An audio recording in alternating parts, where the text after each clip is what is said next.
తెలంగాణ వ్యాప్తంగా సంచలనం సృష్టించిన యూట్యూబర్ వైష్ణవి హత్య కేసులో ఆమె భర్తను పోలీసులు అరెస్ట్ చేశారు. వరకట్నం విషయంలో వైష్ణవిని హరిబాబు వేధించాడని, ఈ క్రమంలోనే వైష్ణవిపై దాడి చేసి ఆ తర్వాత గొంతు నులిమి హత్య చేశాడని పోలీసులు వెల్లడించారు. నిందితుడు హరిబాబుతో పాటు అతని తల్లి, ఇద్దరు సోదరులపైన కూడా కేసులు నమోదు చేసినట్టు మెట్పల్లి డీఎస్పీ రాములు తెలిపారు.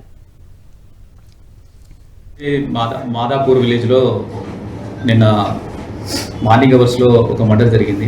అది డౌరీ డెత్ మర్డర్, అంటే కట్నం కొరకు చంపిన మర్డర్.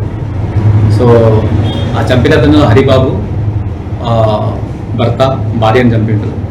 అతను మ్యారేజ్ చేసుకునేది వైష్ణవి అనే ఆమె చనిపోయింది. ఆమెను లవ్ మ్యారేజ్ చేసుకున్నాడు 10 months బ్యాక్. వాళ్ళ అమ్మ నాన్నకు ఇష్టం లేదు.